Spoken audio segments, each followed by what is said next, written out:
Hello दोस्तों, स्वागत है आप सभी का मेरे चैनल पर। मेरी आप सभी से रिक्वेस्ट है कि अगर आपको मेरी एक्सप्लेनेशन पसंद आए तो वीडियो को लाइक और चैनल को सब्सक्राइब ज़रूर करें, क्योंकि मेरा चैनल नया है और इससे चैनल की ग्रोथ में मदद होगी। आज की हमारी film the girl with the dragon tattoo एक थ्रिलर मिस्ट्री फिल्म है जो साल 2011 में आई थी। इस फिल्म की IMDb रेटिंग 7.8 है और इसे डायरेक्ट किया है डेविड फिंचर ने। चलिए चलते हैं कहानी की ओर। फिल्म की शुरुआत में मिकेल नाम के जर्नलिस्ट को दिखाया जाता है, जिसने अपनी लेटेस्ट जर्नल में एक नामी बिजनेसमैन वेनेस्टन के खिलाफ अपनी एक जर्नल पब्लिश की थी, जिसमें उसने वेनेस्टन के इलीगल कामों के बारे में लिखा था। वेनेस्टन मिकेल के ऊपर केस करता है, जिसमें मिकेल यह साबित नहीं कर पाता और वह केस हार जाता है और बदले में मिकेल को अपनी पूरी सेविंग्स वेनेस्टन को दे देनी पड़ती है और उसका नाम भी खराब हो जाता है। अगली सीन में दिखाया जाता है दो आदमी, जिनमें से एक फ्रॉड था, एक प्राइवेट इन्वेस्टिगेटर से मिलते हैं जिसका नाम मिस लिज़बेथ सेलेंडर था। दोस्तों, सेलेंडर एक प्राइवेट डिटेक्टिव और हैकर थी जिसने मिकेल के केस को इन्वेस्टिगेट किया था। मिस सेलेंडर उन लोगों को बताती हैं कि उसने मिकेल के बारे में क्या जानकारी हासिल की। वह उन्हें बताती हैं कि मिकेल फाइनेंशियली बहुत वीक हो चुका है और उसका उसके को एडिटर के साथ अफेयर चल रहा था, जिसकी वजह से उसकी शादी टूट चुकी थी। क्रिसमस की रात को मिस्टर फ्रोडे मिकेल को कॉल करते हैं और उसे हेनरिक से हेरिस्टेड आकर मिलने को कहते हैं। फ्रोडे दरअसल हेनरिक का वकील था। फ्रोडे और मिकेल हेनरिक से मिलते हैं और हेनरिक मिकेल को एक मिस्ट्री, एक राज का पता लगाने को कहते हैं, जिसके लिए मिकेल को हेनरिक के फैमिली से मिलना था। सबसे पहले वह हैरियट का फोटो देखता है। वह हेनरिक के भाई की पोती थी जो अब मर चुकी थी। हैरियट के पिता गॉडफ्रेड थे, जिसकी मौत वहीं उनके आइलैंड में डूबकर हुई थी। गॉडफ्रेड का एक बेटा भी था जिसका नाम मार्टिन था। संक्षिप्त में अगर देखें तो गॉडफ्रेड के दो बच्चे थे, हैरियट और मार्टिन। मार्टिन उनकी कंपनी को अभी चला रहा था। गॉडफ्रेड की मौत आइलैंड में डूबकर हुई थी और उनकी पत्नी भी उनके गुजरने के कुछ समय बाद ही मर गई। अब हेनरिक बताता है कि परिवार में से किसी ने 40 साल पहले हैरियट का मर्डर किया था, जिसका पता मिकेल को लगाना था। फिल्म फ्लैशबैक में जाती है और सितंबर 24, 1966 का समय दिखाया जाता है, जब हेनरिक के घर सारे फैमिली मेंबर्स आए हुए थे। हेनरिक का घर एक आइलैंड पर था जहां से निकलने के लिए एक ब्रिज क्रॉस करनी पड़ती थी। उस वक्त हैरियट 16 साल की थी। उनके घर के पास एक परेड चल रहा था जिसे हैरियट देखने गई थी। वापस लौटकर हैरियट हेनरिक से बात करना चाहती थी, मगर उस वक्त हेनरिक एक मीटिंग में थे, इसलिए उससे बात नहीं कर सके। कुछ समय बाद ही उनके घर के पास वाले ब्रिज में एक एक्सीडेंट होता है। घर के सारे लोग, पुलिस, एम्बुलेंस, रिपोर्टर्स सब वहां जमा हो जाते हैं। एक्सीडेंट के 1 घंटे बाद एना हैरियट को किचन में देखती है। रात को खाना खाने के समय भी हैरियट नहीं दिखी, और ना अगले दिन और ना ही 40 सालों तक। मिकेल हेनरिक से पूछता है कि क्या वह घर से भाग सकती थी। हेनरिक जवाब में कहता है कि ब्रिज में हुए एक्सीडेंट की वजह से उस रात पुलिस ब्रिज पर ही थी। अगर वह भागी होती तो कोई तो देखता। मिकेल दोबारा पूछता है कि ऐसा हो सकता है कि वह डूब गई हो। हेनरिक कहता है सवाल ही नहीं, क्योंकि नदी का पानी का बहाव उतना नहीं था कि उसकी बॉडी वहां से तैर कर कहीं चली जाए। कुछ भी पानी में गिरता तो ऊपर सतह पर आ जाता था, जैसे उसके पिता की लाश सतह पर ऊपर आ गई थी। हेनरिक कहता है कि ज़रूर किसी ने उसे मार डाला था, जो उस दिन आइलैंड में मौजूद था। और सबसे शॉकिंग बात यह थी कि हैरियट हेनरिक को उसके बर्थडे पर जो गिफ्ट दिया करती थी, वही गिफ्ट हेनरिक को आज तक मिलते आ रहे थे। तो ज़रूर कातिल कोई परिवार का ही था, जो यह जानता था कि हैरियट हेनरिक को बर्थडे पर क्या गिफ्ट दिया करती थी, और इसके बारे में सिर्फ पुलिस, हेनरिक और कातिल को ही पता था। मिकेल हेनरिक से कहता है कि मैं ये नहीं कर सकूंगा, जो आप 40 साल में नहीं ढूंढ सके, मैं उसे कैसे ढूंढूं। कि तभी हेनरिक मिकेल को कहता है कि वह जिस बिजनेसमैन वेनेस्टन पर जांच कर रहा था, उसके खिलाफ उसके पास सबूत है। अगर वह उसकी मदद करेगा तो हेनरिक उसे वह सबूत दे देगा। साथ ही वह उसे दुगनी सैलरी देने की बात करता है। मिकेल उस पुलिस वाले से मिलने जाता है जिसने हैरियट का केस लिया था। वह बताता है कि उस दिन परेड से हैरियट जल्दी वापस आ गई थी। उसने अपने दोस्तों को कहा था कि उसकी तबीयत कुछ ठीक नहीं है। हैरियट की डायरी के आखिरी पेज पर कुछ नाम और नंबर लिखे हुए थे, मगर उनका हैरियट से क्या कनेक्शन था इसका पता पुलिस नहीं लगा पाई थी। अगली सीन में दिखाया जाता है कि मिकेल हैरियट के भाई मार्टिन और उसकी गर्लफ्रेंड लिव से बात करता है, जहां मिकेल कहता है कि वह यहां हेनरिक के ऊपर एक बुक लिख रहा है जिसके सिलसिले में वह हेडेस्टेड में रह रहा है। मार्टिन कहता है कि उसकी बहन के गायब होने का प्रभाव सिर्फ उसके परिवार पर ही नहीं बल्कि उसकी कंपनी के ऊपर भी पड़ा था। मिकेल उससे पूछता है कि वह उस दिन कहाँ था। जवाब में मार्टिन कहता है कि वह उस दिन एक्सीडेंट के बाद घर लौटा था। अगले सीन में मिकेल से मिलने सिसिलिया आती हैं और वह मिकेल को अनीता से मिलने के लिए कहती हैं। वह पूछता है कि वह कहाँ है। सिसिलिया कहती है वो लंदन में रहती है। दोस्तों, सिसिलिया अनीता से मिलने के लिए इसलिए कहती है क्योंकि वह घर में हैरियट के सबसे क्लोज थी। अगले सीन में मिकेल अनीता से मिलता है और उससे पूछता है कि हैरियट कैसी थी और क्या उसके पिता अब्यूजिव थे, यानी कि क्या वे हैरियट के साथ बुरा बर्ताव करते थे। तभी वह कहती है मेरे। तभी मिकेल कहता है नहीं, हैरियट के। वह कहती है कि उसने ऐसा कभी कुछ नहीं देखा, पर कुछ तो था। हैरियट बहुत दुखी रहती थी और बाइबल पढ़ती रहती थी। दोस्तों, साइड बाय साइड हमें मिस सैलेंडर की ज़िंदगी दिखाई जाती है। वह एक फॉस्टर चाइल्ड थी, यानी उसके माँ बाप अब जिंदा नहीं थे और उसके लीगल गार्जियन अचानक पैरालिसिस का शिकार हो जाते हैं, जिसके कारण उसे एक नया गार्जियन दिया जाता है जिसका नाम ब्रिजमैन था। हमें दिखाया जाता है कि उस आदमी की मिस सैलेंडर के ऊपर बुरी नज़र थी। वह एक दिन मिस सैलेंडर को मिलने के लिए उसके घर बुलाता है और बहुत ब्रूटली उसका रेप कर देता है। अगले दिन वह खुद उससे मिलने उसके घर आती है और उसे शॉक देकर बेहोश कर देती है। होश में आने के बाद वह उस आदमी को एक रिकॉर्डेड वीडियो दिखाती है। ये उसी दिन की रिकॉर्डिंग थी जिस दिन उसने मिस सैलेंडर का बड़ी बेरहमी से रेप किया था। वह आदमी बंधा हुआ था और मिस सैलेंडर उसके पीछे एक रॉड घुसेड़ देती है और उसे उसकी प्रॉपर्टी का फ्री यूज़ करने देने की मांग रखती है। वह उसके छाती पर एक टैटू बना देती है।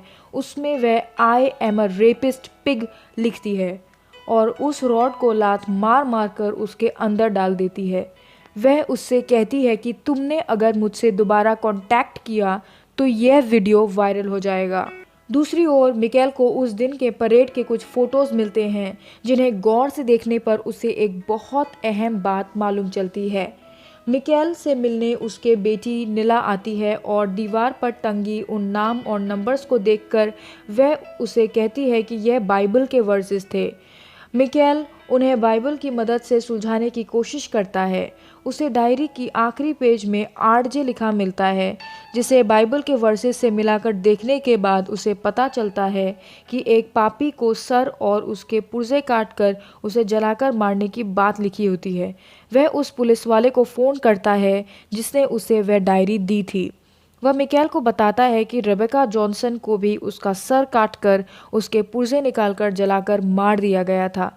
अब मिकेल को पता चलता है कि यह रेबेका जॉनसन ही आरजे थी और बाइबल के वर्सेस से हैरियट के मर्डर और आसपास हुए सारी घटनाएं कहीं न कहीं जुड़ी हुई थी। उसी दिन हेनरिक का एक्सीडेंट हो जाता है और उसे आईसीयू में भर्ती किया जाता है। फ्रोडे से मिकेल एक असिस्टेंट की मांग करता है जो उसे इस केस में मदद कर सके। फ्रोडे उसे मिस सैलेंडर का नाम सजेस्ट करता है क्योंकि उसने मिकेल की केस को बहुत अच्छे से इन्वेस्टिगेट किया होता है। मिकेल उसका काम देखकर उसे ढूंढने जाता है। मिकेल मिस सैलेंडर से मिलकर उसे हैरियट के केस के बारे में जो कुछ भी उसे पता था बताता है।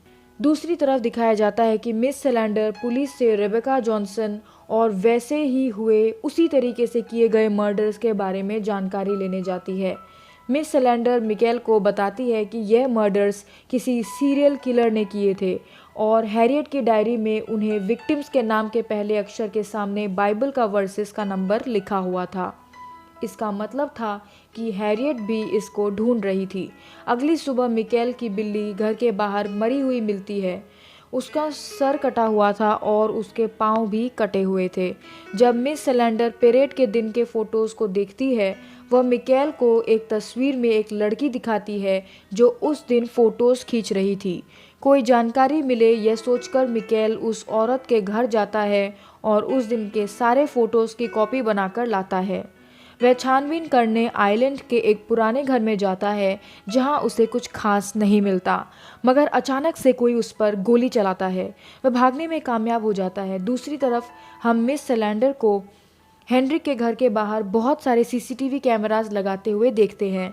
मिकेल को बहुत चोट आती है और मिस सैलेंडर एक सुई से उसका घाव सीलती है। रात को उन्हें एक दूसरे के बहुत करीब दिखाया जाता है। वह मिकेल को बताती है कि उसने अपने पिता को जलाकर मारने की कोशिश की थी। इसका कारण हमें इस मूवी के प्रीक्वल में दिखाया गया है। उस पर गोली चलाने वाली बात मिकेल फ्रोडे और मार्टिन को बताता है, मगर मिकेल अपनी इन्वेस्टिगेशन को किसी भी वजह से नहीं रोकना चाहता था। अगले सीन में मिस सैलेंडर वैंगर इंडस्ट्रीज़ के रिकॉर्ड्स को चेक करती है कि कहीं इस कंपनी और उन मर्डर्स के बीच कोई लिंक तो नहीं। दोस्तों, वैंगर इंडस्ट्रीज़ हेनरी की कंपनी थी जिसे अब मार्टिन चला रहा था।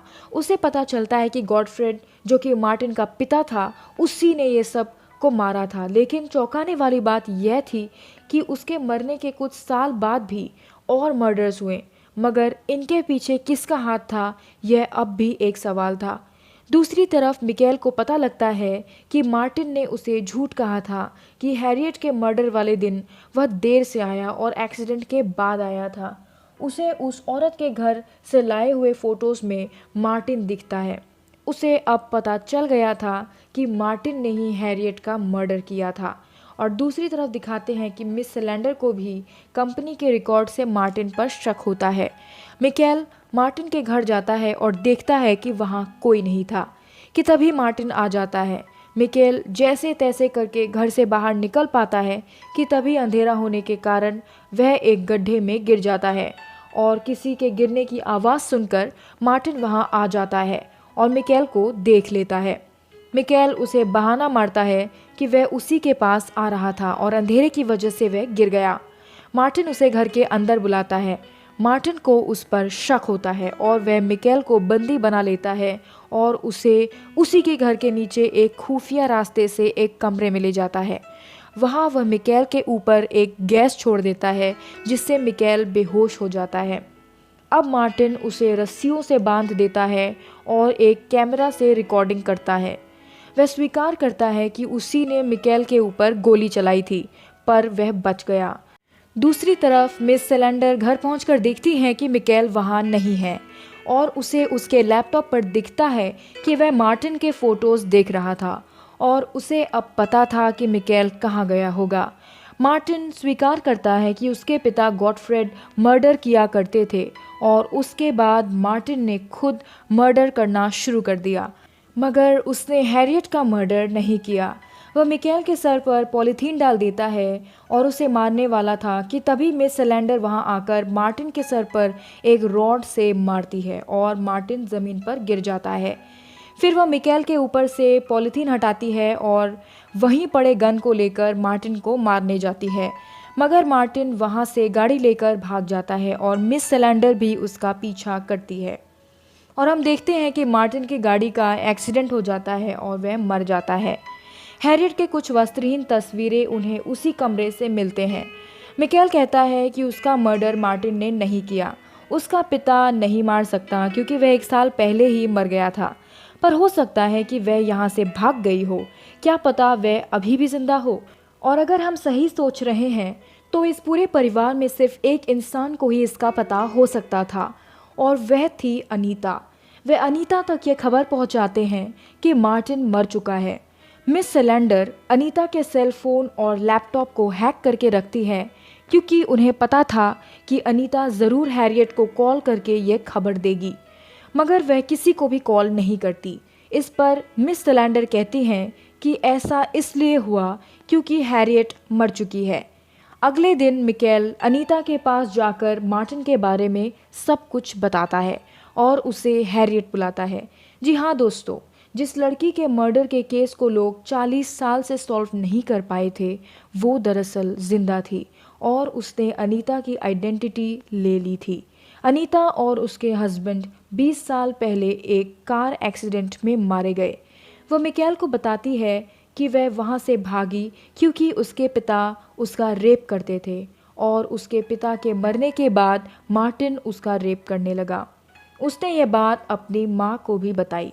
मिकेल उससे पूछता है कि यह बात उसने हेनरिक को क्यों नहीं बताया।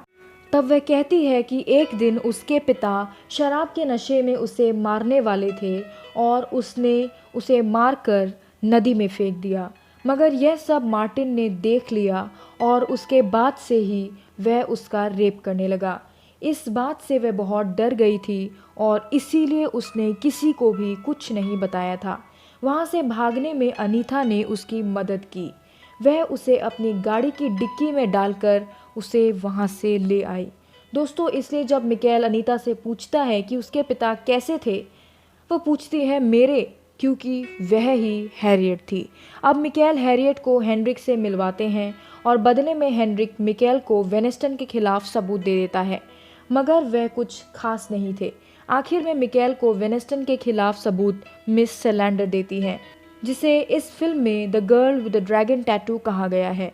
वह बड़ी ही चालाकी से वेनिस्टन के अकाउंट्स को हैक करके सारे पैसे अपने नाम करा लेती है और मिकेल से अपने प्यार का इजहार करने वाली होती है कि उसे उसकी को एडिटर के साथ वह देखकर दुखी होती है और उसके लिए लाया तोहफा वह डस्टबिन में फेंक देती है और फिल्म यही खत्म हो जाती है। फिल्म के अंत में दिखाया गया है कि मिस सेलेंडर ने मिकेल की जान बचाई थी, मगर वह प्यार पाने के लिए काफ़ी नहीं था।